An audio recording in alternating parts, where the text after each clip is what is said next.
ಅರೆ ಕಡಿಮೆ ಹಾಕು ಆದ್ರೆ ಅಸಲಿ ಹಾಕು. MDH ಕಾಶ್ಮೀರಿ ಕೆಂಪು ಮೆಣಸಿನ ಪೌಡರ್. MDH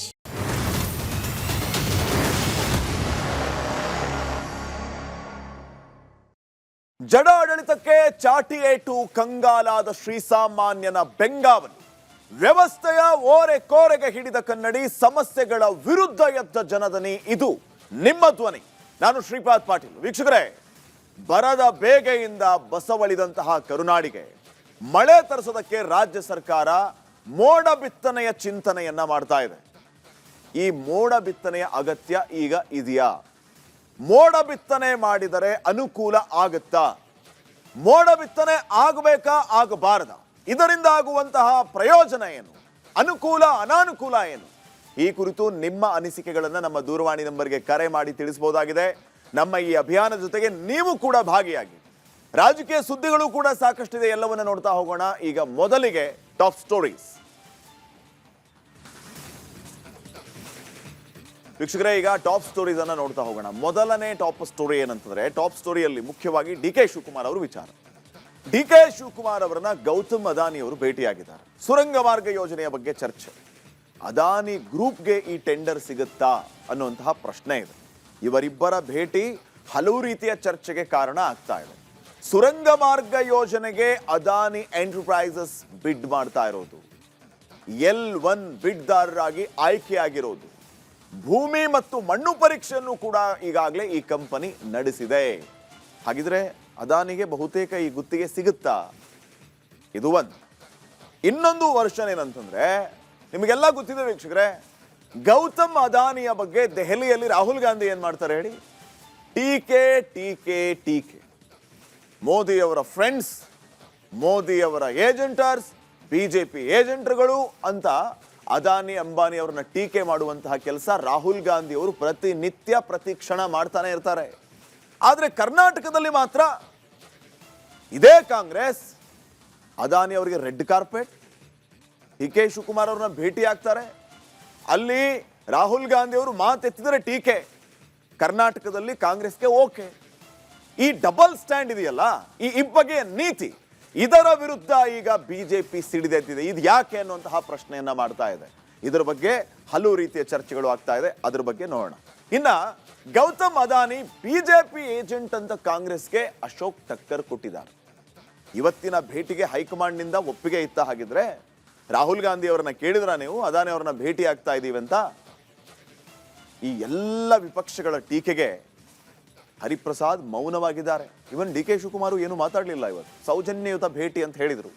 ಈ ಆರೋಪಗಳಿಗೆ ಅವರ ಹತ್ರ ಉತ್ತರ ಇರಲಿಲ್ಲ. ಫೈನ್. ಇನ್ನ ಮತ್ತೊಂದು ಅಗ್ನಿ ಪರೀಕ್ಷೆಗೆ DK ಶಿವಕುಮಾರ್ ಅವರು ಮುಂದಾಗಿದ್ದಾರೆ. ಯಾವುದು ಆ ಅಗ್ನಿ ಪರೀಕ್ಷೆ? ಬಿಡದಿ ಟೌನ್ಶಿಪ್ ಬಳಿಕ ಸುರಂಗ ಮಾರ್ಗಕ್ಕೆ ಮುಂದಡಿ ಇಟ್ಟಿದ್ದಾರೆ. ವಿರೋಧಗಳಿಗೆ ಬಗ್ಗಲ್ಲ ಅಂತ ಕನಕಪುರ ಬಂಡೆ ಹೇಳ್ತಾ ಇದೆ. ಈ ಸುರಂಗ ಸತ್ವ ಪರೀಕ್ಷೆ ವಿಚಾರವಾಗಿ ಹಲವು ಪ್ರಶ್ನೆಗಳಿದೆ. ಅದ್ರ ಬಗ್ಗೆಯೂ ಕೂಡ ಮಾಹಿತಿ ಕೊಡ್ತಾ ಹೋಗ್ತೀವಿ. ಇನ್ನ ಸುರಂಗ ಮಾರ್ಗ ಯೋಜನೆಗಾಗಿ 1975ರ ಪಾರ್ಕ್ ಸಂರಕ್ಷಣೆ ಕಾಯ್ದೆಗೆ ತಿದ್ದುಪಡಿ ಮಾಡುವಂತ ಕೆಲಸ. 5% ಭೂಮಿ ಸಾರ್ವಜನಿಕ ಬಳಕೆಗೆ ಸಂಪುಟ ಒಪ್ಪಿಗೆ ನೀಡಿದೆ. ಇದೇ ಅಧಿವೇಶನದಲ್ಲಿ ಮಂಡನೆ ಆಗುವ ಸಾಧ್ಯತೆಯೂ ಇದೆ. ಅಂದ್ರೆ ಪಾರ್ಕ್ ಒಳಗಡೆನೆ ರಸ್ತೆ ಮಾಡಿಬಿಡೋದು, ಪಾರ್ಕಲ್ಲೇ ಮಾಲ್ ಮಾಡಿಬಿಡ್ಬೋದು. ಪಾರ್ಕ್ಗಳೆಲ್ಲ ಗಾಯಬ್, ರಸ್ತೆ ಮಾಲ್ ಪ್ರತ್ಯಕ್ಷ. ಇದರ ಬಗ್ಗೆ ಟೀಕೆ ವ್ಯಕ್ತವಾಗ್ತಾ ಇದೆ, ಆಕ್ರೋಶ ವ್ಯಕ್ತವಾಗ್ತಾ ಇದೆ. ಡೀಟೇಲ್ಸ್ ಅನ್ನ ಕೊಡ್ತಾ ಹೋಗ್ತೀವಿ. ಇನ್ನ ಬೆಂಗಳೂರಿನ ಆಮ್ಲಜನಕ ಟ್ಯಾಂಕ್ಗೆ ರಾಜ್ಯ ಸರ್ಕಾರ ಕೈ ಹಾಕ್ತಾ ಇದೆ. ಅಳಿದುಳಿದಂತಹ ಒಂದಿಷ್ಟು ಪಾರ್ಕ್ಗಳು, ಅವುಗಳನ್ನು ಬಿಡೋದಲ್ವಾ ಅಂತ ಪ್ರಶ್ನೆ ಮಾಡ್ತಾ ಇದ್ದಾರೆ. ಈಗ ಇಷ್ಟೆಲ್ಲ ವಿರೋಧದ ಮಧ್ಯೆ ಲಾಲ್ಬಾಗ್ಗೆ ನುಗ್ಗುತ್ತಾ ಈ ಸುರಂಗ. ರಾಜ್ಯ ಸರ್ಕಾರದ ನಿರ್ಣಯಕ್ಕೆ ಸಾರ್ವಜನಿಕರು, ವಿಪಕ್ಷಗಳು, ಪರಿಸರವಾದಿಗಳು ಕಡು ಟೀಕೆಯನ್ನ ಮಾಡ್ತಾ ಇದ್ದಾರೆ.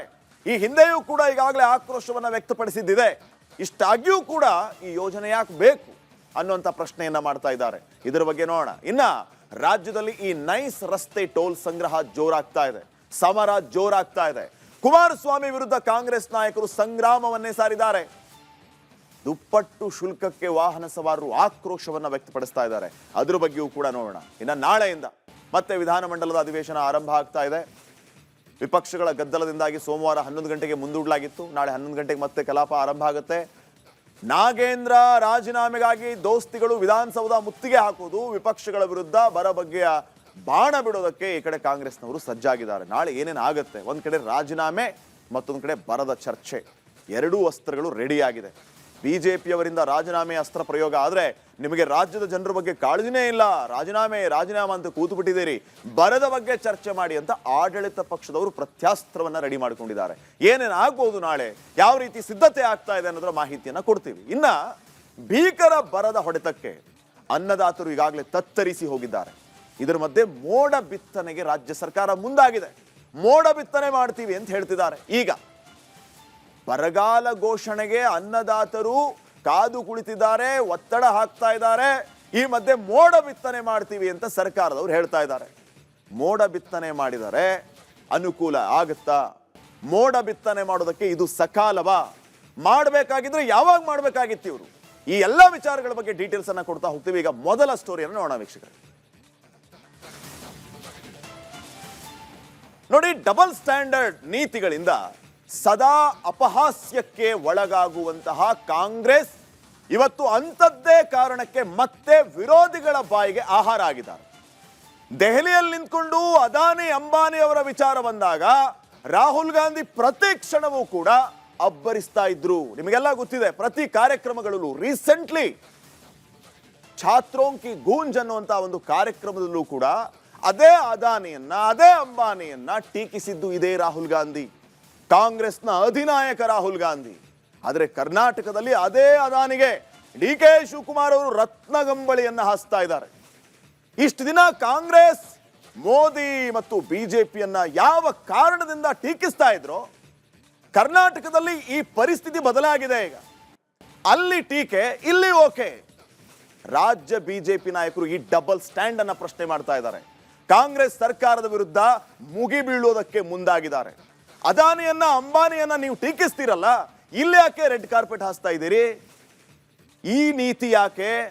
ರಾಹುಲ್ ಗಾಂಧಿ ಅವರ ಪರ್ಮಿಷನ್ ತಗೊಂಡಿದ್ದೀರಾ ಅನ್ನುವಂಥ ಪ್ರಶ್ನೆಯನ್ನ ಮಾಡ್ತಾ ಇದ್ದಾರೆ. ಈ ಬಗ್ಗೆ ಒಂದು ವರದಿ ಇದೆ, ನೋಡ್ಕೊಂಬ.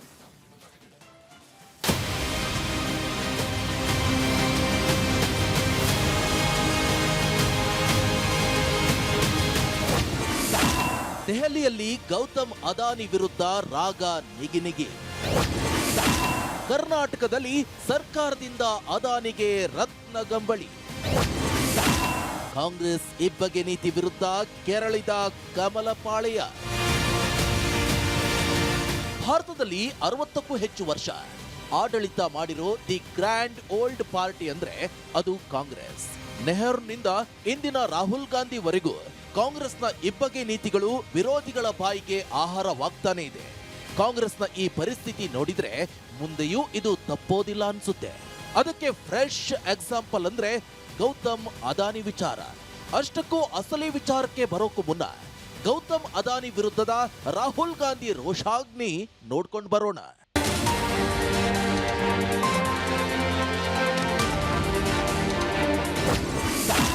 ಅದಾನಿಯ ಹಣ ಹೇಳಿದಂತೆ ನಡೆಯಬಾರದು.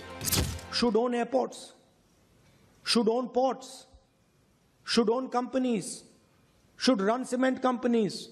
Others should be bureaucrats who can express themselves and are not forced because of Mr. Adani's money. GST इंदा अदानी अंबानी मात्र लाभ.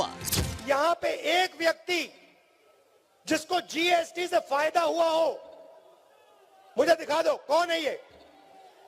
अंबानी को फायदा हुआ, अदानी को फायदा हुआ, देश के अमीर लोगों को फायदा हुआ, ये एचएसई में जो काम करते हैं इनका जबरदस्त नुकसान हुआ. अदानिया मुख तोरिसिದ್ದಕ್ಕೆ अयोध्ये सोत्रू. अयोध्या में वो हारे क्यों? अयोध्या में मंदिर खोला, वहां अदानी दिखे, अंबानी दिखे, अमिताभ बच्चन दिखे, बॉलीवुड पूरा दिख गया, मगर गरीब किसान एक नहीं दिखा आपको वहां पर. ಮೋದಿ ಯಾಕೆ ಅದಾನಿ ಅಂಬಾನಿ ಉಳಿಸಿ ಅಂತಿದ್ದಾರೆ? जब कोई डर जाता है तो उन्हीं लोगों का नाम लेता है जो सोचता है बचा पाए. इसीलिए नरेंद्र मोदी जी ने अपने दो मित्रों का नाम ले लिया कि भैया मुझे आके बचाओ, इंडिया गठबंधन ने मुझे घेर लिया है, मैं हार रहा हूं, मुझे बचाओ, अदानी अंबानी जी मुझे बचाओ. ದೇಶದೆಲ್ಲೆಡೆ ಅದಾನಿ ಅಂಬಾನಿ ಟ್ಯಾಕ್ಸ್ ಮಾತ್ರವೇ ಇದೆ. और यही हर इंडस्ट्री में यही हो रहा है. एयरपोर्ट में जाते अडानी टैक्स, पोर्ट में जाओगे अदानी टैक्स, मोबाइल फोन चलाओगे अंबानी टैक्स, सड़क पे चलोगे अदानी टैक्स, अनाज में अदानी टैक्स, सेना हथियार का प्रयोग करेगी अदानी टैक्स. ಅದಾನಿ ಅದಾನಿ ಅದಾನಿ ಕೇಂದ್ರ ಸರ್ಕಾರ, ಅದರಲ್ಲೂ ಪ್ರಧಾನಿ ಮೋದಿ ಅವರನ್ನ ಟೀಕಿಸಲು ರಾಹುಲ್ ಗಾಂಧಿ ನಿಂತಾಗ್ಲೆಲ್ಲ ಅವರ ಬಾಯಿಂದ ತಪ್ಪದೆ ಬರ್ತಿದ್ದ ಎರಡು ಹೆಸರಂದ್ರೆ ಒಂದು ಅಂಬಾನಿ, ಇನ್ನೊಂದು ಅದಾನಿ. ಸಾರ್ವಜನಿಕ ಸಭೆ ಇರಲಿ, ಸಂಸತ್ ಅಧಿವೇಶನವೇ ಬರಲಿ, ರಾಹುಲ್ ಗಾಂಧಿ ಅದಾನಿ ವಿರುದ್ಧ ತೊಡೆ ತಟ್ಟಿ ನಿಲ್ಲೋರು. ಅದಾನಿ ವಿರುದ್ಧದ ರಾಹುಲ್ ಗಾಂಧಿ ಸಮರ ಇನ್ನೂ ಮುಂದುವರೆದಿದೆ. ಆದ್ರೆ ಕರ್ನಾಟಕದಲ್ಲಿ ಇದಕ್ಕೆ ವಿರುದ್ಧವಾದ ಸನ್ನಿವೇಶ ಇದೆ. ಪ್ರಿಯ ವೀಕ್ಷಕರೇ, ಈ ಸೀನ್ ಇನ್ನೊಮ್ಮೆ ನೋಡ್ಕೊಂಡ್ಬಿಡಿ. ಪ್ರಧಾನಿ ಮೋದಿ ಅವರ ಪರಮಾಪ್ತ, ಈ ವ್ಯಕ್ತಿಗೆ ಇಡೀ ದೇಶವನ್ನೇ ಕೇಂದ್ರ ಸರ್ಕಾರ ಮಾರುತ್ತಿದೆ ಅಂತ ಆರೋಪಿಸುತ್ತಿರೋ ಗೌತಮ್ ಅದಾನಿ ಇಂದು ಕರ್ನಾಟಕ ಸರ್ಕಾರದ ಮುಖ್ಯಮಂತ್ರಿಗಳಾದ ಡಿಕೆ ಶಿವಕುಮಾರ್ ಅವರನ್ನ ಭೇಟಿಯಾದ ಸೀನ್ಗಳಿವು.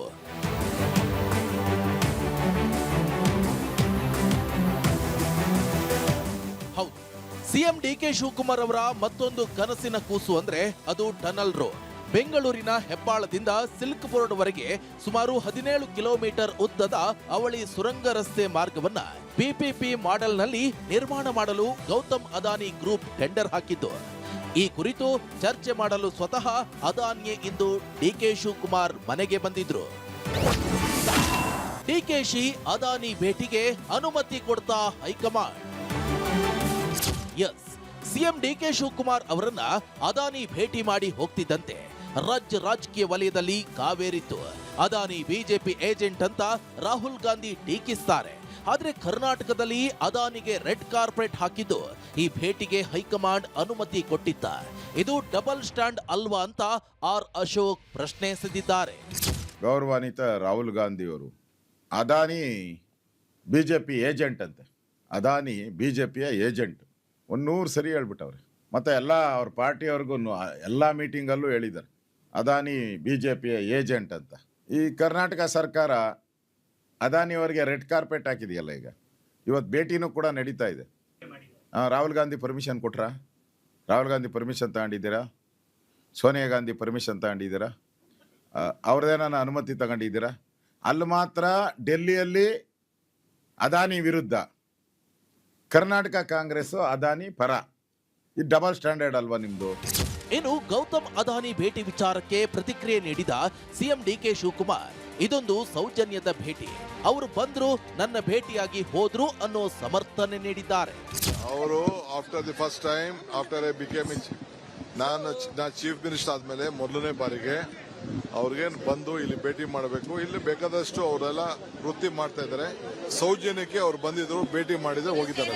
ಗೌತಮ್ ಅದಾನಿ ಭೇಟಿಯ ಬಗ್ಗೆ ಕಾಂಗ್ರೆಸ್ ಡಿಕೆ ಶಿವಕುಮಾರ್ ಅವರ ಸಮರ್ಥನೆ ಏನೇ ಇರಲಿ, ಆದ್ರೆ ಮೋದಿ ಸರ್ಕಾರ ಅದಾನಿ ಅಂಬಾನಿಗೆ ಇಡೀ ದೇಶವನ್ನೇ ಮಾರಾಟ ಮಾಡ್ತಿದೆ ಅಂತ ದೇಶದ ಉದ್ದಗಲಕ್ಕೂ ರಾಹುಲ್ ಗಾಂಧಿ ಆರೋಪ ಮಾಡ್ತಿರೋ ಹೊತ್ತಲ್ಲಿ ಕಾಂಗ್ರೆಸ್ ಆಡಳಿತ ಇರೋ ರಾಜ್ಯಗಳೇ ಅದಾನಿಗೆ ರತ್ನಗಂಬಳಿ ಹಾಕ್ತಿರೋದು ಡಬಲ್ ಸ್ಟ್ಯಾಂಡರ್ಡ್ ಅಲ್ವೇ ಅನ್ನೋದು ರಾಜ್ಯದ ಪ್ರಬುದ್ಧ ಪ್ರಜೆಗಳ ಮೂಲ ಪ್ರಶ್ನೆಯಾಗಿದೆ.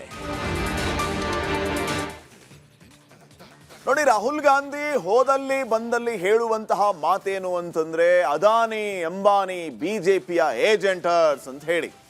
ರಾಹುಲ್ ಗಾಂಧಿ ಅವರು ಕೇಳಿಸ್ಕೋಬೇಕಿದನ್ನ. ನಿಮ್ಮದೇ ಕಾಂಗ್ರೆಸ್ ಪಕ್ಷದ ಮಾನ್ಯ ಮುಖ್ಯಮಂತ್ರಿ ಡಿಕೆ ಶಿವಕುಮಾರ್ ಅವರ ಮನೆಗೆ ಇದೇ ಅದಾನಿ ಅವರು ಭೇಟಿ ಕೊಟ್ಟಿದ್ದಾರೆ.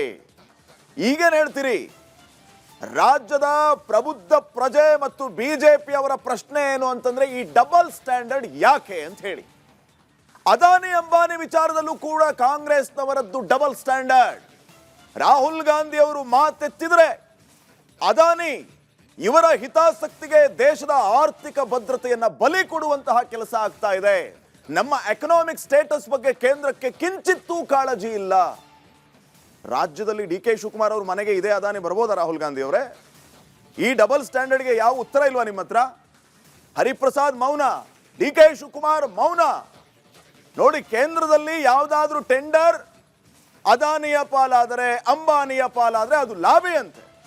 ಲಾಬಿ ಮಾಡ್ತಾರ್ರಿ, ಅವರು ಉದ್ಧಾರ ಆಗ್ತಾ ಇದೆ. GST ಇಂದ ಯಾರಾದರೂ ಉದ್ಧಾರ ಆಗಿದ್ರೆ ಅದು ಕೇವಲ ಅದಾನಿ ಮತ್ತು ಅಂಬಾನಿ ಮಾತ್ರ, ಉಳಿದವರೆಲ್ಲರೂ ಕೂಡ ಸಫರ್ ಆಗ್ತಾರೆ ಅಂತ ಇದೇ ರಾಹುಲ್ ಗಾಂಧಿ ಹೇಳ್ತಾರೆ. ಕಾಂಗ್ರೆಸ್ನವರು ಇಲ್ಲಿ ಅದನ್ನು ಮಾಡಿದರೆ ಅದು ಅಭಿವೃದ್ಧಿನಾ? ಕೇಂದ್ರದವರು ಟೆಂಡರ್ ಕೊಟ್ಟರೆ ಲಾಭಿ, ಕಾಂಗ್ರೆಸ್ನವರು ಡಿ ಕೆ ಶಿವಕುಮಾರ್ ಅವರು ಅದಾನಿ ಅವರನ್ನ ಭೇಟಿ ಆದರೆ ಅದು ಅಭಿವೃದ್ಧಿ. ಯಾಕೆ ಡಬಲ್ ಸ್ಟ್ಯಾಂಡರ್ಡ್? ಯಾಕೆ ಈ ಬಗೆಯ ನೀತಿ?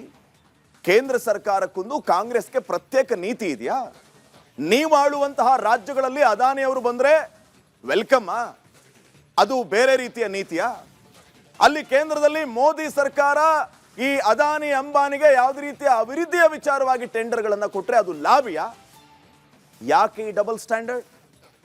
ಗೌತಮ್ ಅದಾನಿ ವಿರುದ್ಧ ನಿಂತಲ್ಲಿ ಕೂತಲ್ಲಿ ರಾಹುಲ್ ಗಾಂಧಿ ಅವರು ಕಿಡಿಕಾರ್ತಾ ಇದ್ದಾರೆ. ಮೋದಿ ಸ್ನೇಹಿತರು ಅಂತ ಹೇಳ್ತಾರೆ. ಆದರೆ ಇಲ್ಲೇನಾಗ್ತಾ ಇದೆ? ಅದೇ ಮೋದಿ ಸ್ನೇಹಿತರು ಮೋದಿ ಅವರನ್ನ ಏನೆಲ್ಲ ಮಾತಾಡ್ತಾರೆ. ಈಗ ಡಿ ಕೆ ಶಿವಕುಮಾರ್ ಅವ್ರ ಮನೆಗೆ ಬಂದು ಭೇಟಿ ಕೊಟ್ಟರೆ ನಡೆಯುತ್ತಾ? ಇಡೀ ದೇಶವನ್ನೇ ಮಾರ್ತಿದ್ದಾರೆ ಅಂತ ಹೇಳಿ ಇದೇ ರಾಹುಲ್ ಗಾಂಧಿ ಅವರು ಆರೋಪ ಮಾಡ್ತಾರೆ. ಎಲ್ಲ ಟೆಂಡರ್ ಅದಾನಿ ಅಂಬಾನಿಗೆ ಕೊಡ್ತಿದ್ದಾರೆ ಅಂತ ಟೀಕೆ ಮಾಡ್ತಾರೆ. ಆದರೆ ಕಾಂಗ್ರೆಸ್ ಆಡಳಿತದ ರಾಜ್ಯಗಳಲ್ಲಿ ಆಗ್ತಾ ಇರೋದೇನು? ತೆಲಂಗಾಣ ತಗೊಳ್ಳಿ, ಅದಾನಿ ಗ್ರೂಪ್ ಇಂದ 12,000 ಕೋಟಿ ರೂಪಾಯಿ ಇನ್ವೆಸ್ಟ್ಮೆಂಟ್ ಆಗಿದೆ. ಎಲ್ಲಿ? ತೆಲಂಗಾಣದಲ್ಲಿ. ಅಲ್ಲಿ ಇರೋದು ಕಾಂಗ್ರೆಸ್ಸೇ. ಡೇಟಾ ಸೆಂಟರ್, ಸಿಮೆಂಟ್ ಉತ್ಪಾದನೆ, ರಕ್ಷಣೆ, ಏರೋಸ್ಪೇಸ್, ರಸ್ತೆ ಅಭಿವೃದ್ಧಿ 12,500 ಕೋಟಿ ರೂಪಾಯಿವರೆಗೆ ಹೂಡಿಕೆ ಮಾಡಿದ್ದಾರೆ ಇದೇ ಅದಾನಿ ತೆಲಂಗಾಣದಲ್ಲಿ. ಕೇರಳಕ್ಕೆ ಬನ್ನಿ, ಕೇರಳದಲ್ಲಿ ಸುಮಾರು 30,000 ಕೋಟಿಯ ಕಾಮಗಾರಿ ನಡೀತಾ ಇದೆ ಇದೇ ಅದಾನಿ ಗ್ರೂಪ್ ಇಂದ. ಅಲ್ಲೂ ಕಾಂಗ್ರೆಸ್ PPP ಮಾಡೆಲ್ ಅಲ್ಲಿ 5 ವರ್ಷಕ್ಕೆ ಸೀಪೋರ್ಟ್, ಏರ್ಪೋರ್ಟ್ ಅಭಿವೃದ್ಧಿ ಮಾಡೋದಕ್ಕೆ ಮುಂದಾಗಿದ್ದಾರೆ. ಈಗ ಕರ್ನಾಟಕದಲ್ಲೂ ಸುರಂಗ ಮಾರ್ಗ ಯೋಜನೆಗೆ ಅದಾನಿ ಬಿಡ್ ಮಾಡ್ತಾ ಇದ್ದಾರೆ. ಎಲ್ಲರಿಗಿಂತಲೂ ಕಡಿಮೆ ಹಣದಲ್ಲಿ ಟನಲ್ ಯೋಜನೆಗೆ ಬಿಡ್ ಮಾಡಿರೋದು ಇದೇ Adani group. D K Shivakumar ಅವ್ರ ಮನೆಗೆ ಕಾಂಗ್ರೆಸ್ನ ಡಿ ಕೆ ಶಿವಕುಮಾರ್ ಅವ್ರ ಮನೆಗೆ ಹೋಗಿ ಭೇಟಿ ಕೊಟ್ಟಿರೋದು. ಈಗೇನು ಹೇಳ್ತಾರೆ ಲೋಕಸಭೆ ವಿಪಕ್ಷ ನಾಯಕ ಮಾನ್ಯ ರಾಹುಲ್ ಗಾಂಧಿ ಅವರು? ಉತ್ತರ ಕೊಡ್ಬೇಕಲ್ವಾ ಇದಕ್ಕೆ? ದೊಡ್ಡ ಸಭಾ ಕಾರ್ಯಕ್ರಮಗಳಲ್ಲಿ ಅದಾನಿ ಬಗ್ಗೆ ಟೀಕೆ ಮಾಡ್ತೀರಿ. ಈಗ ಅದೇ ಅದಾನಿ ಡಿ ಕೆ ಶಿವಕುಮಾರ್ ನಿಮ್ಮ ಪಾರ್ಟಿಯ CM ಮನೆಗೆ ಹೋಗಿದಾರಲ್ಲ, ಕೊಡಿ ಉತ್ತರನ. ಇದು ಜನರ ಪ್ರಶ್ನೆ ಆಗಿದೆ, ವಿಪಕ್ಷಗಳ ಆಕ್ರೋಶ ಆಗಿದೆ. ನೆಕ್ಸ್ಟ್, ಈಗ ಈ ಸುರಂಗ ಮಾರ್ಗದ ಬಗ್ಗೆ ಇಷ್ಟೆಲ್ಲ ಚರ್ಚೆ ಆಗ್ತಾ ಇದೆಯಲ್ಲ, ಇದು ಏನು ಅನ್ನೋದನ್ನ ತಿಳ್ಕೊಳ್ಳೋಣ. ಬೆಂಗಳೂರಿನ ಟ್ರಾಫಿಕ್ ಕಿರಿಕಿರಿ ತಪ್ಪಿಸೋದಕ್ಕೆ ಈ ಸುರಂಗ ಮಾರ್ಗದ ಯೋಜನೆಯನ್ನು ಹಮ್ಮಿಕೊಂಡಿದ್ದಾರೆ. ಒಟ್ಟು 16.75 ಕಿಲೋಮೀಟರ್ ಉದ್ದದ ಸುರಂಗ ಮಾರ್ಗ ಯೋಜನೆ ಇದು. ಹೆಬ್ಬಾಳದಿಂದ ಸಿಲ್ಕ್ ಬೋರ್ಡ್ ವರೆಗೆ ಈ ಜೋಡಿ ಸುರಂಗ ಮಾರ್ಗದ ಪ್ಲಾನ್ ಅನ್ನ ಮಾಡಿಕೊಂಡಿದ್ದಾರೆ. PPP ಮಾಡೆಲ್ ಅಲ್ಲಿ ಈ ಸುರಂಗ ಮಾರ್ಗ ನಿರ್ಮಾಣಕ್ಕೆ ಪ್ಲಾನ್ ಮಾಡಿಕೊಂಡಿರುವಂತದ್ದು ಸರ್ಕಾರ. ಮೊದಲ ಹಂತದಲ್ಲಿ 2.2 ಕಿಲೋಮೀಟರ್ ವರೆಗೆ 3 ಲೈನ್ ಅಂದ್ರೆ 6 ಪಥಗಳ ಕಾಮಗಾರಿ ಮೇಕ್ರಿ ಸರ್ಕಲ್ ಇಂದ ಹೆಬ್ಬಾಳ ಜಂಕ್ಷನ್ ವರೆಗೆ ಇರುತ್ತೆ. ಅಂದ್ರೆ UAS ವರೆಗೆ, ಯೂನಿವರ್ಸಿಟಿ ಆಫ್ ಅಗ್ರಿಕಲ್ಚರ್ ಸೈನ್ಸ್ ಅಲ್ಲಿವರೆಗೂ ಇದೆ.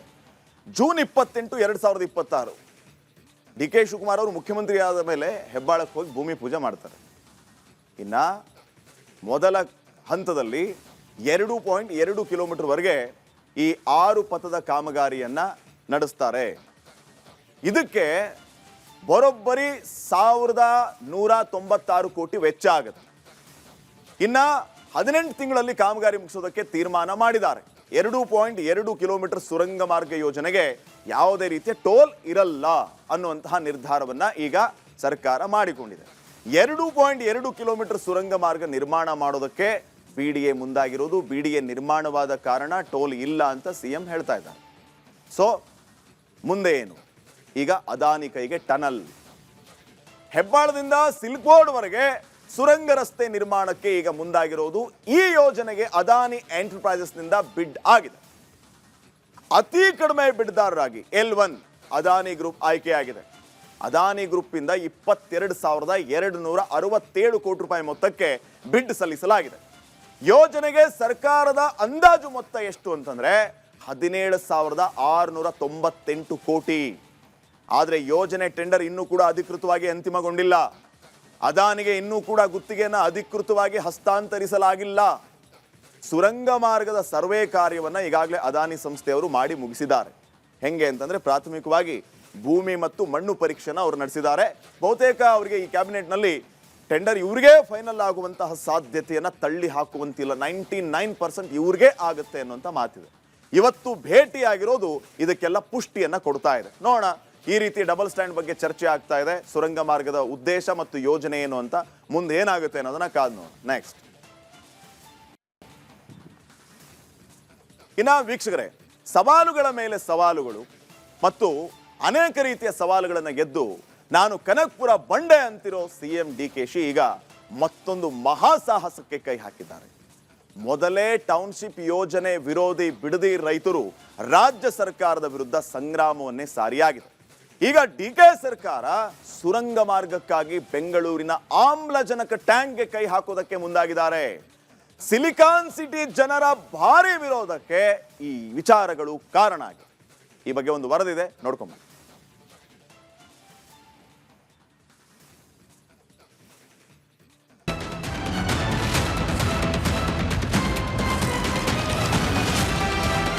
ಟನಲ್ ರೋಡ್ ಎಲ್ಲೆಲ್ಲಿ ಹೋಗುತ್ತೋ ಎಲ್ಲಾ ಕಡೆ ಪಾರ್ಕ್ಗಳನ್ನ ಪ್ಲೇ ಗ್ರೌಂಡ್ಗಳನ್ನೇ ಸೆಲೆಕ್ಟ್ ಮಾಡಿದ್ದಾರೆ. ಅದ್ಯಾಕೋ ಏನು ಸಿಎಂ DKಶಿಗೆ ಸವಾಲು ಅಂದ್ರೆ ಬಹಳ ಇಷ್ಟ ಅನ್ಸುತ್ತೆ. ರೈತರ ವಿರೋಧದ ನಡುವೆಯೇ ಬಿಡದಿ ಟೌನ್ಶಿಪ್ ಮಾಡಿಯೇ ಸಿದ್ಧಾಂತ ಅಧಿಸೂಚನೆ ಹೊರಡಿಸಿದ್ದ ಮುಖ್ಯಮಂತ್ರಿಗಳು ಈಗ ತಮ್ಮ ಮತ್ತೊಂದು ಕನಸಿನ ಯೋಜನೆ ಸುರಂಗ ಮಾರ್ಗಕ್ಕಾಗಿ ಮುಂದಡಿ ಇಟ್ಟಿದ್ದಾರೆ. ಮೊನ್ನೆ ನಡೆದಂತಹ ಕ್ಯಾಬಿನೆಟ್ನಲ್ಲಿ ವಿವಾದಿತ ವಿಧೇಯಕಕ್ಕೆ ಅನುಮೋದನೆ ಸಿಕ್ಕಿದ್ದು JDS BJP ಸೇರಿದಂತೆ ಬೆಂಗಳೂರಿನ ಮಂದಿ ಸಿಡಿದೇಳುವಂತೆ ಮಾಡಿದೆ.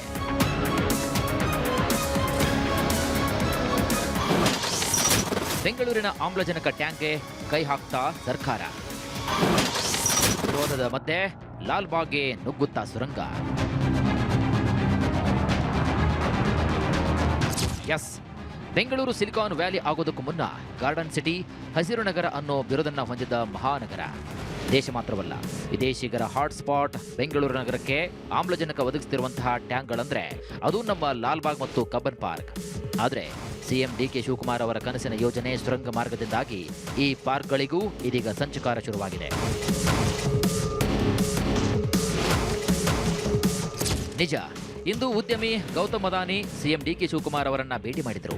ಮುಖ್ಯಮಂತ್ರಿಗಳೇನೋ ಇದು ಸೌಜನ್ಯದ ಭೇಟಿ ಅಂತ ಮಾತಿಗೆ ಹೇಳ್ತಿದ್ದಾರೆ. ಆದರೆ ಇದರ ಒಳಮರ್ಮವೇ ಬೇರೆ ಇದೆ.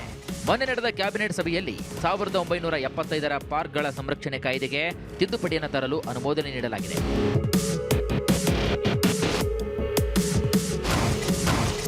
ಸರ್ಕಾರಿ ಪಾರ್ಕ್ಗಳ ಸಂರಕ್ಷಣೆ ತಿದ್ದುಪಡಿ ಬಿಲ್ನಲ್ಲಿ ಉದ್ಯಾನವನಗಳ 5% ಜಾಗವನ್ನು ಸಾರ್ವಜನಿಕ ಉದ್ದೇಶಕ್ಕೆ ಬಳಕೆ ಮಾಡಲು ಸಮ್ಮತಿ ನೀಡಿರೋದು ಭಾರೀ ಆಕ್ರೋಶಕ್ಕೆ ಕಾರಣವಾಗಿದೆ. ಅದಾಗಲೇ ಬೆಂಗಳೂರಿನಲ್ಲಿದ್ದಂತಹ ಕೆರೆಗಳನ್ನು ನುಂಗಲಾಗಿದೆ. ಈಗ ಹಸಿರು ಹೊದಿಕೆ ಪಾರ್ಕ್ಗಳ ಮೇಲೂ ಕೂಡ ವಕ್ರದೃಷ್ಟಿ ಬಿತ್ತ ಅನ್ನೋದು ಸಾರ್ವಜನಿಕರ ಆಕ್ರೋಶಕ್ಕೆ ಮತ್ತಷ್ಟು ಕಾರಣವಾಗಿದೆ. ಇಲ್ಲಿ ಮಾಡಲೇಬಾರ್ದು ಯಾವುದೇ ಕಾರಣಕ್ಕೂ. ಯಾಕಂದರೆ ಇದು ಎಷ್ಟೋ ಇತಿಹಾಸ ಇರೋ ಜಾಗ, ಪ್ಲಸ್ಸು ಇರೋದೇ ಒಂದು ಆಕ್ಸಿಜನ್ಗೆ, ಪ್ಲಸ್ ಇದಕ್ಕೆಲ್ಲ ಇದೊಂದೇ ಜಾಗ ಇರೋದು. ಇದನ್ನು ಹಾಳು ಮಾಡಿಕ್ಬಿಟ್ರೆ ಏನು ಮಾಡಬೇಕು? ಅದಕ್ಕೆ ಹಾಗಾಗಿ ಇದನ್ನು ಇದು ಮಾಡಬಾರ್ದು. ಅದೇ ಥರ ಏನಿದೆಯೋ ಅದೇ ಥರ ಉಳಿಸ್ಕೊಂಡು ಹೋಗ್ಬೇಕು. ಅಲ್ಲ, ನಮ್ಮ ಒಪಿನಿಯನು ನೋಡಿ, ಇವತ್ತಿನವರೆಗೂ ಲಾಲ್ಬಾಗು ಉಳ್ಕೊಂಡಿದೆ. ಚೆನ್ನಾಗಿ ಎಲ್ಲ ವಾಕಿಂಗ್ ಮಾಡ್ಕೊಂಡು ಆರಾಮಾಗಿ ಒಳ್ಳೆ ಪರಿಸರ ಜೊತೆ ಚೆನ್ನಾಗಿದ್ದೀವಿ. ಸೊ ಇದು ಯಾವುದೇ ಕಾರಣಕ್ಕೂ ನಮ್ಮ ಸರ್ಕಾರ ಕೊಡಬಾರ್ದು. ಇವಾಗ ಹೆಂಗಿದೆ, ಹೆಂಗೆ ನಡ್ಕೊಂಡು ಹೋಗ್ತಾ ಇದೆ, ಹಿಂಗೆ ಇರಬೇಕು. ಸೊ ನನ್ನ ಒಪಿನಿಯನು. ಮಾರಿ ಕಣ್ಣು ಹೋರಿ ಮೇಲೆ, DK ಕಣ್ಣು ಪಾರ್ಕ್ ಮೇಲೆ.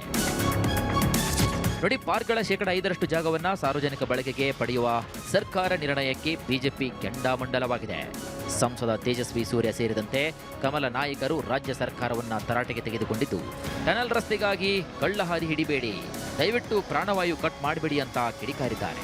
ಅದಾನಿ ಈಗ ಬಂದಿದ್ದಾರಲ್ಲ, ಅದಕ್ಕೋಸ್ಕರ ಒಂದು ಪ್ರಾವಿಷನ್ ಮಾಡ್ಕೊಂತ ಇದ್ದಾರೆ. ಈಗ ಲಾಲ್ಬಾಗಲ್ಲಿ ಪ್ರತಿಭಟನೆ ಮಾಡ್ತಾರೆ, ಇಲ್ಲೂ ಸ್ಯಾಂಕಿ ಟ್ಯಾಂಕಲ್ಲಿ ಅಲ್ಲೂ ಹೋಗ್ತೈತೆ. ಸ್ಯಾಂಕಿ ಟ್ಯಾಂಕ್ ಕೆರೆ ಹತ್ರ ಹೋಗ್ತಾ ಇದೆ. ಕೆರೆ ನೀರೆಲ್ಲ ಗೋವಿಂದ ಆಗೋತತೆ. ಅಲ್ಲಿ ಬಂದರೆ, ಟನಲ್ ಬಂದರೆ ಕೆರೆಯಲ್ಲಿ ಏನು ನೀರೇ ಉಳಿಯಲ್ಲ. ಎಲ್ಲ ಇವ್ರದ್ದು ಟನಲ್ ರೋಡ್ ಎಲ್ಲೆಲ್ಲಿ ಹೋಗುತ್ತೋ ಎಲ್ಲ ಕಡೆ ಪಾರ್ಕ್ಗಳನ್ನ, ಪ್ಲೇ ಗ್ರೌಂಡ್ಗಳನ್ನೇ ಸೆಲೆಕ್ಟ್ ಮಾಡಿದ್ದಾರೆ ಎಲ್ಲ ಕಡೆ. ಲಾಲ್ಬಾಗ್, ಕಬ್ಬನ್, ಎಲ್ಲೆಲ್ಲಿ ಸುರಂಗ ಹೋಗ್ತಿದೆ ಅಲ್ಲಿ 5% ಈ ಲಾಲ್ಬಾಗ್ ಅಂತ 12 ಎಕರೆ ಜಮೀನನ್ನು ಇವರು ಮಾರಾಟ ಮಾಡ್ಬೋದು, ಲೀಸ್ ಕೊಡ್ಬೋದು ಅಂತ ಮಾಡ್ತಿದ್ದಾರೆ. ಯಾವ ಉದ್ದೇಶಕ್ಕೆ ಮಾಡ್ತಾ ಇದ್ದಾರೆ? ಕಬ್ಬನ್ ಪಾರ್ಕಲ್ಲಿ ಸುಮಾರು 15 ಎಕರೆ 20 ಎಕರೆ ಹೋಗುತ್ತೆ.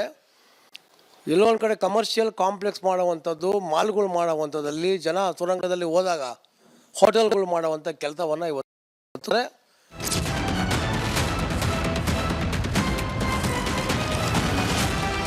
ಒಂದು ಅಭಿವೃದ್ಧಿ ಕೆಲಸಗಳು ಆಗ್ತಾ ಇಲ್ಲ. ಹಣಕಾಸಿನ ಪರಿಸ್ಥಿತಿ ದಿವಾಳಿ ಎತ್ತೋಗಿದೆ. ಇವತ್ತು ಏನು ಹೇಳ್ತಾ ಇದ್ದಾರೆ, ಇವತ್ತು ನಾವು ಸುರಂಗ ಮಾರ್ಗ ಮಾಡ್ತೀನಿ ಅಂತಾರ. ಇದರಿಂದ ಏನು ಲಾಭ? ಸುರಂಗ ಮಾರ್ಗ ಮಾಡೋದ್ರಿಂದ ಟ್ರಾಫಿಕ್ ಅಲ್ಲ ರೈಟ್, ಸುರಂಗ ಮಾರ್ಗ ಮಾಡಬೇಕು. ನಿನ್ನ ಆರ್ಥಿಕ ಶಕ್ತಿನೇ, ನಿನ್ನ ಆರ್ಥಿಕ ಸಂಪನ್ಮೂಲ ಇಲ್ಲಾರ್ದಂಥ ಟೈಮಲ್ಲಿ ಸುರಂಗ ಮಾರ್ಗ ಮಾಡಿ ಅದರಿಂದ ಕಮಿಷನ್ ಹೊಡಿಯೋಕ್ಕೆ ಪ್ರಯತ್ನ ಮಾಡ್ತಾ ಇದ್ದೀವಿ. ಅದರಿಂದ 30% 40% ಕಮಿಷನ್ ಹೊಡೆಯೋ ಸಲುವಾಗಿ ಈ ಸುರಂಗ ಮಾರ್ಗ ಮಾಡ್ತಾ ಇದ್ದಾರೆ. ಇದರಿಂದ ಸದ್ಯಕ್ಕಂತೂ ನಮ್ಮ ರಾಜ್ಯಕ್ಕೆ ಯಾವುದೇ ಲಾಭ ಇಲ್ಲ. ಸುರಂಗ ಮಾರ್ಗಕ್ಕಾಗಿ ಕಾಂಗ್ರೆಸ್ ಕಳ್ಳದಾರಿ ಹಿಡಿದಿದೆ ಅನ್ನೋ ಬಿಜೆಪಿ ಆರೋಪಕ್ಕೆ ಸಚಿವರು ಟಾಂಗ್ ನೀಡಿದ್ದಾರೆ. ನಮ್ಮ ಉದ್ದೇಶ ಅಭಿವೃದ್ಧಿಯೇ ವಿನಃ ಖಾಸಗಿ ಕಂಪನಿಗಳಿಗೆ ಲಾಭ ಮಾಡೋದಲ್ಲ ಅಂತ ಟಕ್ಕರ್ ಕೊಟ್ಟಿದ್ದಾರೆ. ಕೆಲವು ಕಡೆ ಮೆಟ್ರೋ ಎಲ್ಲ ಬರಬೇಕಂದ್ರೆ ಅವ್ರಿಗೂ ಕೂಡ ಅವಕಾಶ ಮಾಡಿಕೊಡ್ಬೇಕಲ್ಲ. ಇವಾಗ ಸಿಟಿ ಬೆಳೀತಾ ಇದೆ, ಅಲ್ಲಿ ಕೆಲವು ಕಡೆ ನಮ್ಗೆ ಅವಶ್ಯಕತೆ ಇರ್ತಕ್ಕಂಥ ಮೆಟ್ರೋ ಸ್ಟೇಷನ್ಸ್ ಬೇಕಾಗ್ತದೆ. ಅದನ್ನು ಕೂಡ ನಾವು ಅಟ್ಲೀಸ್ಟ್ ಅಕ್ವೈರ್ ಮಾಡಬೇಕು, ಇಲ್ಲಾಂದರೆ ಇದ್ದಿದ್ದು ಯೂಟಿಲೈಸ್ ಮಾಡಬೇಕು ಅಂತ ಒಂದು ರೀತಿಯಿಂದ ಮಾಡ್ತಾ ಇದ್ದೀವಿ. ಆದರೆ ಉದ್ಯಾನವನಗೆ ನಾವು ಕಡಿವಾಣ ಮಾಡಬೇಕಂತ ಏನು ಮಾಡ್ತಾ ಇಲ್ಲ. ಸಾರ್ವಜನಿಕರಿಗೆ ಉಪಯೋಗಕ್ಕಾಗ ಈಗ ಫಾರ್ ಎಕ್ಸಾಂಪಲ್ ಯಾವುದು bus stand, road, underground metro ಸ್ಟೇಷನ್ಗಳು ಮಾಡೋಕ್ಕೆ ಅವ್ರಿಗೆ ಇನ್ವಾಲ್ವ್ ಆಗಬೇಕು. Out government purpose. ಪಾರ್ಕ್ಗಳಲ್ಲಿ 5% ಜಾಗ ಬಳಕೆ ನಿರ್ಣಯ ಸಮರ್ಥಿಸಲು ಶಾಸಕ ಅಲ್ಲಮಪ್ರಭು ಪಾಟೀಲ್ ಹೊಸ ವಾದವನ್ನು ಮುಂದಿಟ್ಟಿದ್ದಾರೆ. ಪಾರ್ಕ್ಗಳ ತುಂಬ ದೇವಸ್ಥಾನಗಳಿವೆ, ಅದಕ್ಕಾಗಿ ನಾವು ಈ ನಿರ್ಣಯವನ್ನ ಮಾಡಿದ್ದೇವೆ ಅಂತಿದ್ದಾರೆ. ನೋಡಿ, ಇದ್ದು ವಾಸ್ತುತಿಥಿ, ಗ್ರೌಂಡ್ ರಿಯಾಲಿಟಿ ಮಾತನಾಡ್ತಕ್ಕಂಥದ್ದು. ಎಲ್ಲೆಲ್ಲಿ ಪಾರ್ಕ್ ಅವ ಅಲ್ಲಿ ದೇವಸ್ಥಾನಗಳ ಆಗರಾಗಿದೆ. ನೀವು ಎಲ್ಲೇ ನೋಡ್ರಿ ಪಾರ್ಕ್ನಲ್ಲಿ ಆ ಬಡಾವಣೆಯ ಜನರು ಹೋಗಿ ಒಂದು ಗುಡಿ ಕಟ್ಟಿಕೊಂಡು ಈಶ್ವರಲಿಂಗ ಸ್ಥಾಪನೆ ಮಾಡಿ ಹನುಮಂತರ ಗುಡಿ ಮಾಡಿ ಅರ್ಧ ಪಾರ್ಕ್ ಏನಪ್ಪ ಅಂದ್ರೆ ಆಗ್ತಕ್ಕಂಥ ಪರಿಸ್ಥಿತಿಯಲ್ಲಿ ಅದಕ್ಕೊಂದು ಪರ್ಮಿಷನ್ ಯಾರೇ ತಗೊಳ್ಳಿ, ಆ ಪಾರ್ಕ್ನಲ್ಲಿ ಸಾರ್ವಜನಿಕ ಅಂತೂ ಜಾಗ ಬೇಕಾ? ಬಿಡದಿ ಟೌನ್ಶಿಪ್ ಫೈಟ್ ಬಳಿಕ ಸಿಎಂ ಡಿಕೆ ಶಿವಕುಮಾರ್ ಮತ್ತೊಂದು ಮಹಾ ಸರ್ಕಸ್ಗೆ ಮುಂದಾಗಿದ್ದಾರೆ.